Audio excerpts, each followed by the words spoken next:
नमस्कार, आप देख रहे हैं और हिंदुस्तान न्यूज। आनंद सक्सेना के साथ कानपुर देहात से संवाददाता अजय तिवारी की रिपोर्ट। दिल्ली ब्लास्ट की जांच ने एक और दिलचस्प मोड़ ले लिया है। जांच एजेंसियां कानपुर देहात पहुंच सकती हैं।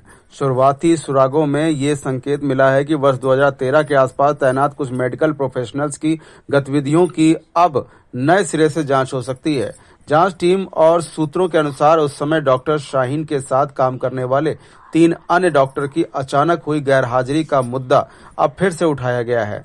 रिकॉर्ड बताते हैं कि इन डॉक्टरों ने अलग अलग कारणों से उस दौरान संस्थान से दूरी बनाई थी, लेकिन उनकी अनुपस्थिति की सही अवधि और लोकेशन अब सुरक्षा एजेंसियों की जांच के दायरे में है। फिलहाल पूरे मामले में डॉक्टर हामिद अंसारी ने बताया कि सैलरी कम होने की वजह से वह 2013 में नौकरी छोड़कर सऊदी अरब चले गए थे और वहां जाकर एक यूनिवर्सिटी में नौकरी की। हामिद अंसारी ने बताया कि उनके साथ दो और डॉक्टर ने वहां से नौकरी छोड़ी। एक मेरा बैचमेट था, उसने मेरे साथ ही सऊदी अरब की उसी यूनिवर्सिटी में नौकरी की जहां मैं था, जबकि जो मेरे सीनियर थे उन्होंने एक निजी यूनिवर्सिटी में नौकरी कर ली। डॉक्टर हामिद अंसारी का कहना है कि यह एक संयोग है कि जिस समय हम लोगों ने जीएसवीएम को छोड़ा उसी समय डॉक्टर शाहीन ने भी जीएसवीएम छोड़। बस यही वजह है कि इसको हम लोगों से जोड़कर देखा जा रहा है, लेकिन ऐसा कुछ भी नहीं है। हम लोग सिर्फ अच्छी सैलरी की वजह से सऊदी अरब गए थे, जो करीब 2020 में सभी लोग भारत आ गए। मेरे जो डॉक्टर साथी हैं वो लखनऊ की यूनिवर्सिटी में कार्यरत हैं और मैं इस समय कानपुर देहात की मेडिकल कॉलेज में कार्यरत हूं। इस बीच अगर कोई भी जांच एजेंसियां हमसे संपर्क करती हैं तो मैं पूरा जांच में सहयोग करूंगा। डॉक्टर हामिद अंसारी ने बताया कि जो अन्य डॉक्टर मेरे साथ सऊदी अरब गए थे उनमें से एक इस समय जिनका नाम हाफिजुल रहमान है वो एंटीग्रेल यूनिवर्सिटी में कार्यरत हैं। दूसरे doctor Nisar era medical college Lucknow में तैनात हैं। Professor medical college doctor Hamid Ansari द्वारा अवगत कराया गया।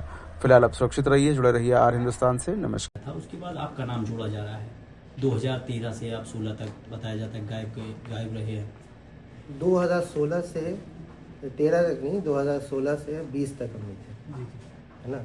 और उनसे हमारे कोई ताल्लुक नहीं है। एक ही कॉलेज में थे। इत्तेफाक ये हुआ कि वो भी उसी साल चली गई, ठीक है। 2013 में हम गए थे। कुछ मतलब पैसे की किल्लत थी हमें। मदर का ट्रीटमेंट चल रहा था, फॉलोअप था, कैंसर, ब्रेस्ट कैंसर की पेशेंट थी और हमने एक फ्लैट ले रखा था।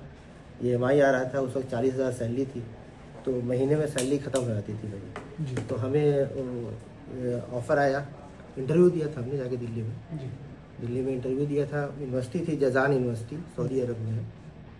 वहाँ हम चले गए थे। वहाँ मेडिकल कॉलेज में ही थे हम, असिस्टेंट प्रोफेसर। 7 साल हमने वहाँ जॉब की और फैमिली के साथ गए थे। फिर वापस कब आए आप? हम आए वहाँ से 2020 में। अच्छा, कानपुर, फिर कानपुर आए आप? कानपुर नहीं आए, मेरा घर है आसनसोल, वेस्ट बंगाल। फिर यहाँ कहाँ ज्वाइन किए, नौकरी कहाँ? हम बता रहे हैं। उसके बाद जो है वहाँ परिवार के साथ चले गए थे और यहाँ से जो लेटर जो हमने सूचना दी थी कि मेरी तबीयत अभी सही नहीं है, हम ज्वाइन नहीं कर सकते, ये बता करके जीएसवीएम में हम चले गए। क्योंकि उस वक्त छुट्टी लेना और ये सब बहुत थोड़ा सा टाइम लगता, वहाँ की जॉब चली जाती। अब तो इस वजह से हम ले लिया था, चले गए थे। और 13 से बीच में हम हर साल आते रहे यहाँ पे। छुट्टी होती थी वहाँ पे, समर वेकेशन 2 महीने की। यहाँ आते थे, हम अपने घर आते थे। तो यहाँ से जो भी लेटर आता था उसका जवाब हम भेज देते थे कि अभी हम नहीं ज्वाइन कर पाएंगे। उसके बाद 2019 में हम आए कानपुर। आकर के छुट्टी में आए थे, वैसी समर वेकेशन में, जून से अगस्त तक छुट्टी होती थी वहाँ पे। तो आकर के हमने यहाँ रिजिग्नेशन दिया डिपार्टमेंट में जाके, कॉलेज में। तो रिजिग्नेशन फिर इन लोगों ने कहा कि बाई पोस्ट भेज दो, तो हमने बाई पोस्ट भेज दिया। तो उस रिजिग्नेशन के लेटर को DGME फॉरवर्ड किया गया, मुख्य सचिव तक गया वो लेटर, ठीक है। उसके बाद एक इंक्वायरी भी चल रही थी कि पूरे 30 लोग नहीं थे पूरे स्टेट में, 6 कॉलेज से 30 लोग नहीं थे। तो 30 के उस पर चल रहा था।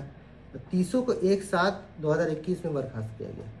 जो GSBM से 8 लोग थे टोटल, जिसमें मेरा भी नाम था और इत्तेफाक से उनका भी नाम था, वो इत्तेफाक ही था सब। यहाँ पे भी GSBM में रह के मेरा डिपार्टमेंट एनाटमी, उनका फार्माकोलॉजी, उनसे कभी बातचीत नहीं होती थी, न मुलाकात होती थी। आप लोगों ने एक साथ काम किया है वो सीनियर थी। अच्छा, 2 लोग और आपके साथ गए थे? हिफ्जुर रहमान और डॉक्टर निसार साथ नहीं गए थे, डॉक्टर हिफ्जुर रहमान मेरे साथ वो आप गए थे। साथ गए थे? डॉक्टर निसार बाद में गए थे, वो किसी दूसरी जगह गए थे। अच्छा। हम और डॉक्टर हिफ्जुर रहमान एक ही कॉलेज में गए थे, जजान यूनिवर्सिटी। फिर लौटे साथ ही में? नहीं, साथ में नहीं लौटे, वो 1 साल बाद लौटे। अब वो कहाँ है? वो लखनऊ में एक कॉलेज है, उसमें है, कौन से कॉलेज में? इंटीग्रल में। इंटीग्रेट। और डॉक्टर निसार अभी इरा मेडिकल कॉलेज में। इरा मेडिकल कॉलेज। तो किस तरीके से देखते हैं अब इस पूरे मामले को आप? आपको कभी रहे, भले नहीं साथ में काम किया, लेकिन कम से कम उसी उनसे पता नहीं क्यों हमें लगता है कि दूसरे फैकल्टी की ज़्यादा बातचीत नहीं होती होगी उनसे।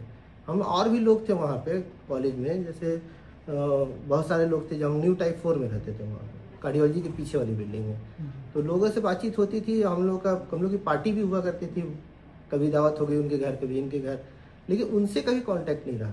और किसी का नहीं था दावत में कभी? ना, उनसे कभी पार्टी में नॉर्मल ऐसे मुलाकात, क्योंकि आपसे संबंध तो थे, पार्टी में कोई बुलाता ही नहीं था उनको, ना उनके घर कोई जाता था। अच्छा, मतलब उनसे कोई उस तरह का रिलेशन कोई नहीं था किसी का। अच्छा, जो तो डॉक्टर हैं जो लखनऊ में है इस समय, हाँ, उनके संबंध थे और साथ में काम किए? नहीं, उनका भी संबंध नहीं था। मेरा उनका ज्यादा संबंध है कि हम लोग एक ही फ्लोर में थे। अच्छा, हम लोग बैचमेट रहे हैं, MBBS और PG हम लोगों ने साथ में किया है। और डॉक्टर निसार, हम लोग की ज्वाइनिंग असल में एक साथ थी 2010 की, डॉक्टर निसार की, मेरी और डॉक्टर हिफ्जुर की। तो ज्वाइनिंग एक साथ होने से तो एक ही बैच के हुए हम लोग, एक तरह से साथ UPPSC से हुआ था, वहाँ से इलाहाबाद से एक बैच के थे, तो हम लोग भी जान पहचान थी इस वजह से। अच्छा, दिल्ली ब्लास्ट के बाद डॉक्टर शाहीन का नाम इस पूरे मामले में जोड़ा गया, बड़े नेक्सस से उनके ताल्लुकात दिखाए गए, आप लोग साथ में काम करते रहे, तो क्या कुछ ऐसा लगा आपको, क्या कुछ समझ में आया कि कैसे क्या हुआ? हमें कुछ नहीं समझ में आया, हमें पता ही नहीं है कुछ। ये नहीं लगा कि हम जहाँ भी जिस जगह JSPM में एक साथ काम करते रहे, उस लेडी डॉक्टर का नाम इतने बड़े नेक्सस बस यही के घर पे मेरी बात हुई वाइफ से कि अच्छा हुआ उनसे हम कोई कांटेक्ट में नहीं थे, ना कभी किसी बात हुई कभी उनसे।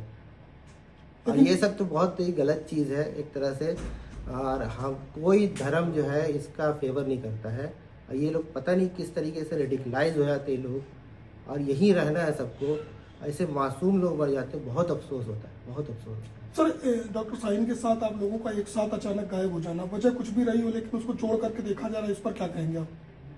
अब इत्तेफाक है ये, क्योंकि हम तो अपनी मजबूरी की वजह से गए थे। किसी सुरक्षा एजेंसी का कॉल आया हो या किसी से? नहीं, अभी तो फिलहाल नहीं आया है मेरे पास, अभी नहीं आया है।